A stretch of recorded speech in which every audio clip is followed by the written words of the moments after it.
चूनागढ़ पर एक शक्तिशाली राजा महाराज भैरव सिंह राज करता था। उसकी एक सुंदर, प्रतिभाशाली और बुद्धिमती पुत्री थी, ऐश्वर्या। ऐश्वर्या सुरीली आवाज और एक बेहतरीन नृत्यांगना होने के साथ साथ उसे वेद ग्रंथों का भी खूब ज्ञान था। ऐश्वर्या को अपने रंग रूप, ज्ञान और गुणों पर काफी गर्व था। वो 21 वर्ष की हो चुकी थी। एक दिन उसके पिता महाराज भैरव सिंह ने अपनी पुत्री ऐश्वर्या से कहा, पुत्री, मैं तुम्हारे लिए स्वयंवर आयोजित कर रहा हूँ। इसमें देश भर से राजाओं, राजकुमारों को आमंत्रित किया जाएगा। तुम जिसे चाहोगी उसे अपना वर चुन सकोगी। पिताजी, मेरा स्वयंवर साधारण नहीं होना चाहिए। जिसे मैं अपना जीवन साथी चुनूंगी वो एक विशेष व्यक्ति होगा, एक ऐसा युवा जो सर्वोत्तम से भी बढ़कर हो, जिसे देखकर लोग आश्चर्यचकित हों। उसका रूप, उसका वर्चस्व पूरी दुनिया में फैला हो। वो बहुत ही अनोखा व्यक्ति होगा। कौन कितना सर्वोत्तम है ये कैसे मालूम पड़ेगा पुत्री? इसके लिए हमें विभिन्न श्रेणियों में प्रतियोगिताएं आयोजित करनी होंगी। सभी प्रतियोगिताएं जीतने वाले को सर्वश्रेष्ठ और उपयुक्त माना जाएगा। हम तुम्हारे सुझाव से सहमत हैं। ये तरीका प्रतियोगियों की श्रेष्ठता को जानने के लिए उपयुक्त होगा। तो फिर किस किस तरह की प्रतियोगिताएं होनी चाहिए? तीरंदाजी, गायन, नृत्य कला, शास्त्र ज्ञान और सौंदर्य, हर क्षेत्र से जुड़ी एक प्रतियोगिता। और मेरे वर को हर क्षेत्र में श्रेष्ठ आना होगा, तभी मैं उसे अपना जीवन साथी चुनूंगी। ठीक है ऐश्वर्या, मैं मंत्री रतन सिंह को आदेश दे देता हूँ कि वो स्वयंवर से जुड़ी सभी व्यवस्थाएं करना शुरू कर दें। रतन सिंह मंत्री होने के साथ साथ राज्य के प्रधानमंत्री का पुत्र भी था। ऐश्वर्या और रतन सिंह दोनों एक साथ पले बढ़े थे। किसी को भी मालूम नहीं था कि रतन सिंह मन ही मन ऐश्वर्या को चाहता था।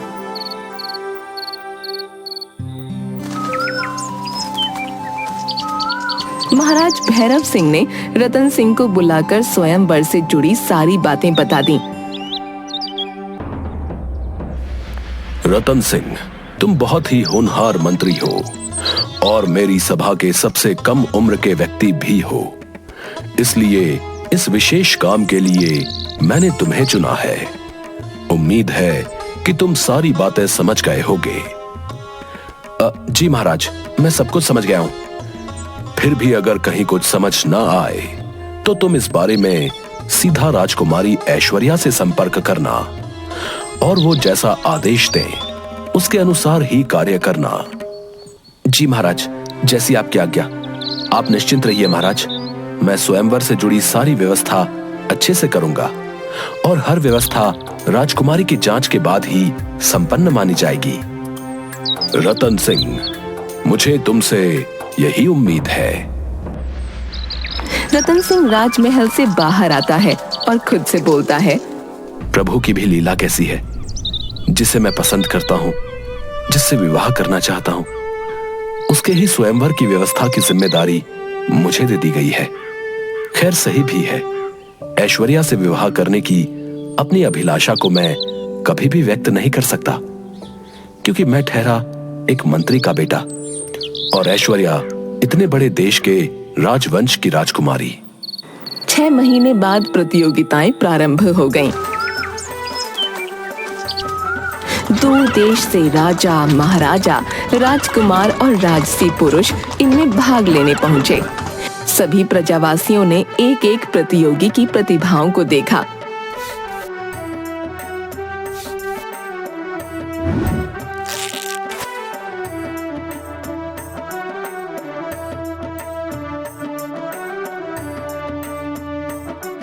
हफ्ते भर ये प्रतियोगिताएं चलती रहीं और 8वें दिन परिणाम घोषित किए गए।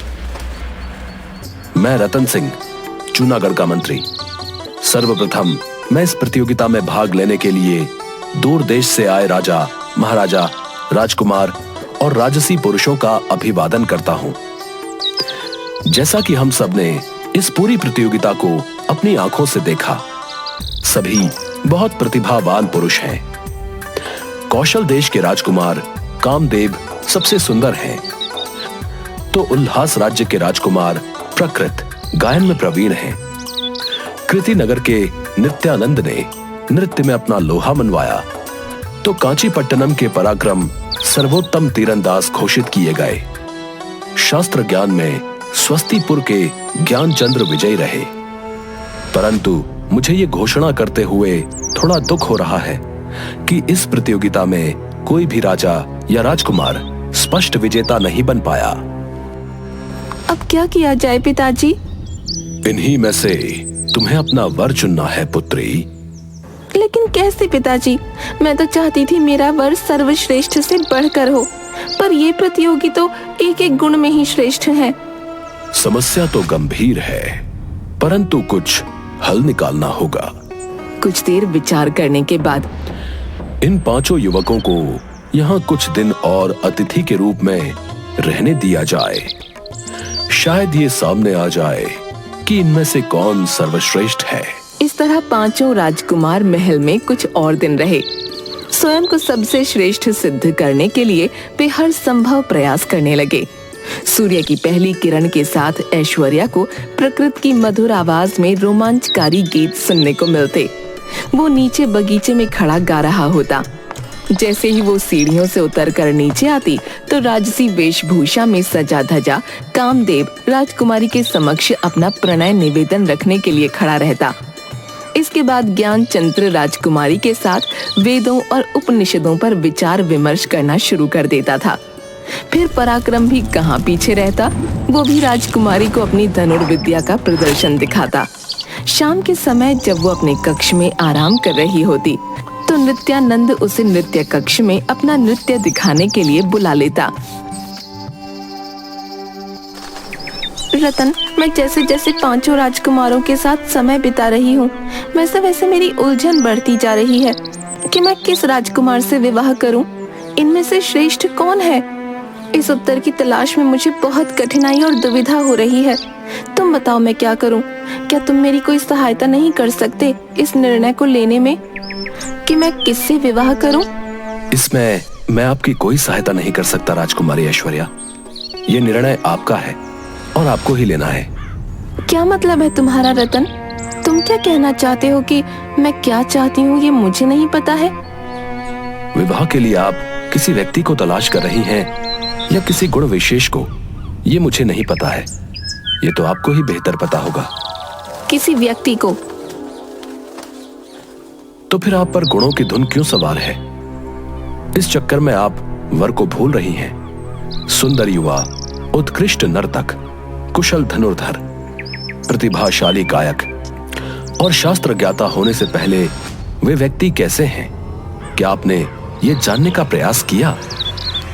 ऐश्वर्या हैरान थी। उसने सोचा नहीं था कि रतन सिंह उसके बारे में इतनी गहराई से सोचता होगा। इससे पहले कि वो कुछ कहती, रतन सिंह चला गया। रतन सिंह के कहे शब्द रात भर राजकुमारी के दिमाग में गूंजते रहे। अगले दिन मौसम बहुत सुहावना था।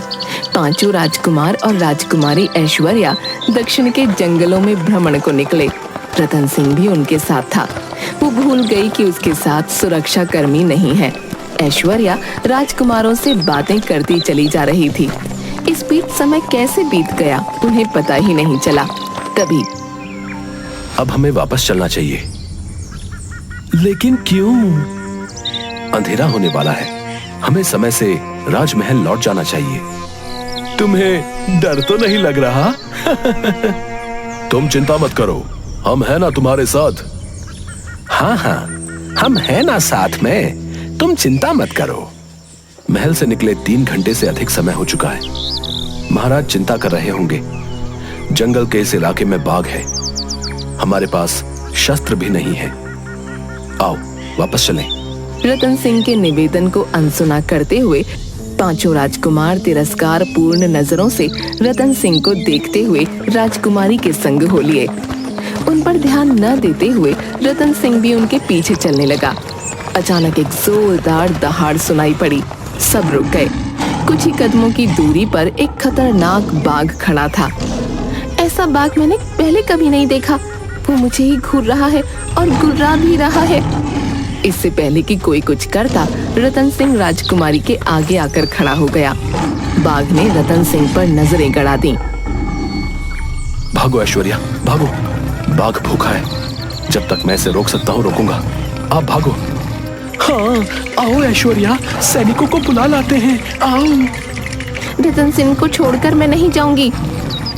अरे हम रतन सिंह को छोड़कर थोड़ी जा रहे हैं, मदद मांगने ही तो जा रहे हैं। बाघ हमें कच्चा खा जाएगा, भागो ऐश्वर्या। लेकिन हम सब तो अपनी जान बचाएं। सारे राजकुमार वहां से भाग गए। रतन सिंह एक फुर्तीला और हृष्ट पुष्ट युवक था। जैसे ही बाघ रतन की ओर बढ़ा,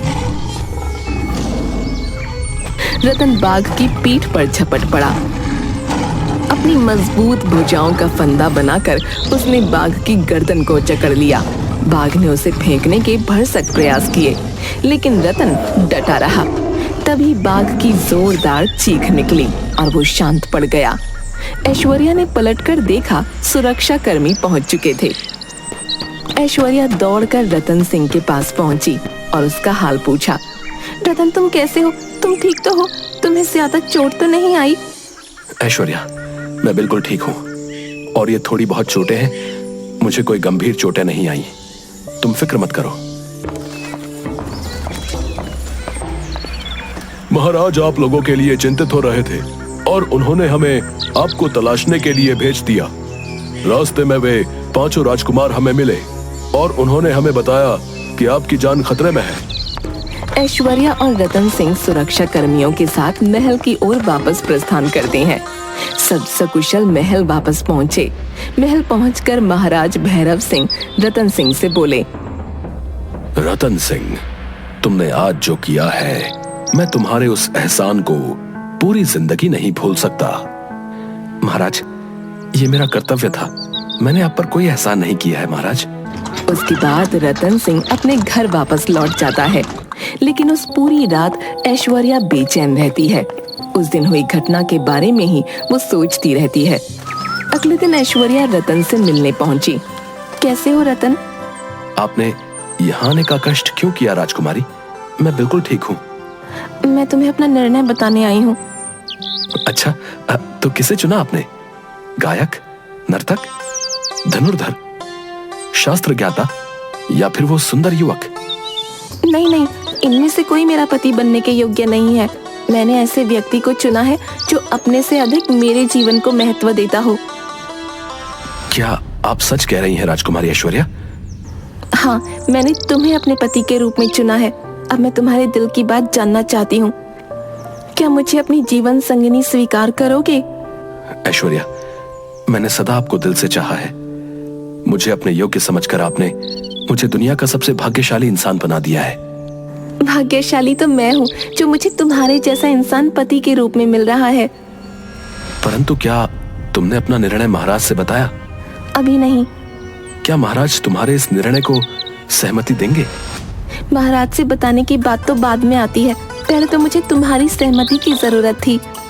रतन सिंह खुशी से ऐश्वर्या को गले लगाता है। ऐश्वर्या महाराज भैरव सिंह से बोलती है, पिताजी, मैंने अपने विवाह के लिए अपने वर का चयन कर लिया है। क्या तुम सच कह रही हो पुत्री? तुम नहीं जानती हो, तुम्हारे ये शब्द सुनने के लिए मैं कब से व्याकुल था। परंतु पिताजी, मेरी आपसे एक विनती है। बोलो पुत्री, कैसी विनती? पिताजी, मैंने जिसे अपने वर के रूप में चुना है, आप कुछ भी फैसला लेने से पहले मुझसे मेरे निर्णय का कारण जरूर पूछेंगे और उसे समझने की कोशिश करेंगे। पुत्री ऐश्वर्या, मुझे तुम्हारी बुद्धि पर पूरा भरोसा है। मैंने तुम्हें विवाह में वर चुनने की आजादी दी थी, क्योंकि मैं जानता था कि तुम बहुत समझदार हो और अपने लिए जिस भी वर का चयन करोगी वो सर्वोत्तम होगा। इसीलिए तुम्हारा निर्णय सुनने से पहले ही मैं तुम्हें ये बता देता हूं कि मुझे तुम्हारा चुना हुआ वर पसंद है और मैं तुमसे वादा करता हूं कि मैं तुम्हारा विवाह उसी के साथ करूंगा। आप महाराज होने के साथ साथ मेरे पिता भी हैं, इसलिए मैं ये जानती हूँ कि आप मेरे लिए जो भी निर्णय लेंगे वो मेरे लिए सर्वोपरि होगा। बताओ पुत्री, तुमने अपने वर के रूप में किसका चयन किया है? पिताश्री, मैंने अपने वर के रूप में उस व्यक्ति का चयन किया है जिसने अपने प्राणों से भी ऊपर मेरे प्राणों को रखा। उसमें बाकी के सारे गुण शायद नहीं है जो मैं अपने वर में देखना चाहती थी, परंतु उसका ये गुण सर्वोपरि है। पिताश्री, मैंने अपने वर के रूप में रतन सिंह को चुना है। पुत्री ऐश्वर्या, हम तुम्हारे निर्णय से बहुत खुश हैं। रतन सिंह ने न सिर्फ अपने प्राणों की परवाह किए बिना तुम्हारे प्राणों की रक्षा की, बल्कि इसके साथ साथ रतन सिंह बहुत समझदार, बुद्धिमान, वीर, स्वभाव का शीतल भी है। पुत्री, रतन सिंह जैसा अच्छा वर तो तुम्हारे लिए मैं भी नहीं ला सकता था।